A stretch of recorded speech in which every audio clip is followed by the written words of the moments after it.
Do you ever feel like you're your own worst enemy? Like you have these big, exciting goals, but when it's time to act, you just don't? You find yourself procrastinating, making excuses, or staying glued to your comfort zone. And you probably tell yourself you're just lazy. But what if I told you that laziness has almost nothing to do with it? Procrastination isn't a time management problem, it's an emotional regulation problem. There's a powerful, hidden, emotional response that can derail your success and kill your drive. And today we're going to expose it. I'll also give you 3 practical steps to finally break free from its grip. Let's be honest, the cycle is maddening. You get a burst of inspiration and set a new goal. Maybe it's starting a business, getting in shape, or learning a new skill. You're fired up. But when it's time to actually do the work, a wall goes up. Suddenly, alphabetizing your spice rack feels non-negotiable. You tell yourself, I'll start tomorrow when I have more energy. This pattern of self-sabotage isn't a character flaw, it's a defense mechanism. While procrastination can be complex, often linked to things like depression or impulsivity, one of the biggest emotional culprits is fear. Now, this isn't the jump scare, monster in the closet kind of fear. It's a quiet, subconscious fear. It's the fear of failure, the fear of judgment, or even the fear of success and the new pressures that might bring. Your brain's #1 job is to keep you safe, and to your brain, safe almost always means familiar. When you try something new or challenging, your brain flags it as a potential risk. What if you try and fail?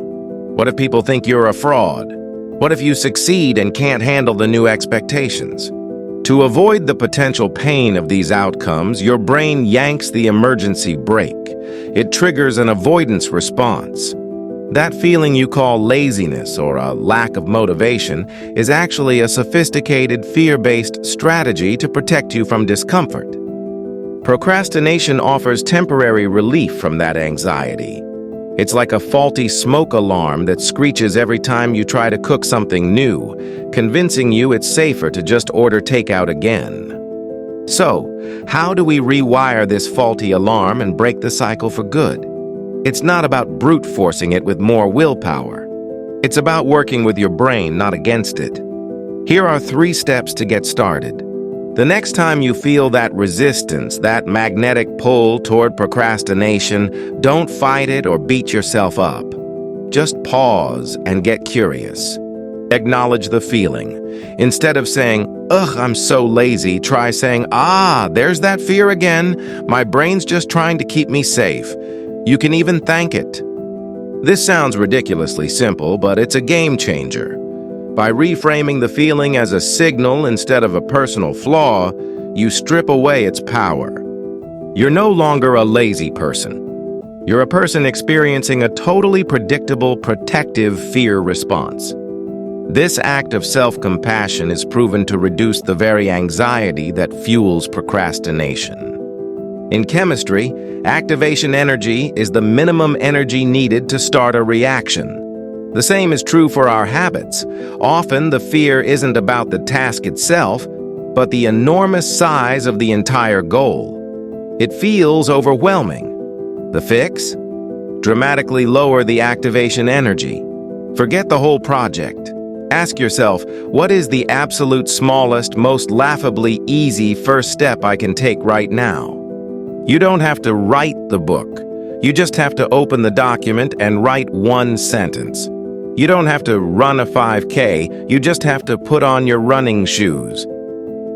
The goal is to make the initial step so tiny that it doesn't trigger your brain's fear alarm. Once you start, momentum often takes over. An object in motion stays in motion, and that's a whole lot easier than overcoming the inertia of a dead stop. By the way, if this shift in perspective is clicking for you, do me a favor and hit that subscribe button. We explore practical psychology just like this every week to help you build a better life from the inside out. Our brains are wired to repeat actions that feel good. The problem? The reward for a huge goal, like graduating or getting a promotion, can feel months or years away. You need a hit of dopamine now.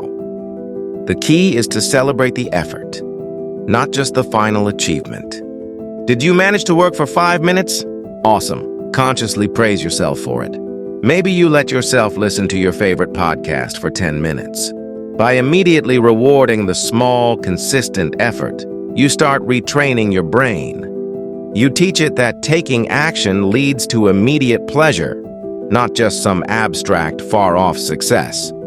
This creates a positive feedback loop that slowly overwrites the old fear and avoidance pattern. So, that feeling holding you back? It's not a character flaw like laziness. It's often a misguided attempt at self-protection, driven by subconscious fear. You don't need more discipline, you need a new strategy. First, acknowledge the fear signal without judging it. Second, make the first step so small it feels almost effortless by lowering the activation energy. And third, reward the doing, not just the completion, to build a chain of positive momentum. If you're ready to put this into action, I want you to start right now. Let me know in the comments. What is one ridiculously small step you are going to take today? And if you want to keep this momentum going, check out this next video right here on building unstoppable habits. Thanks for watching. You are not your own worst enemy.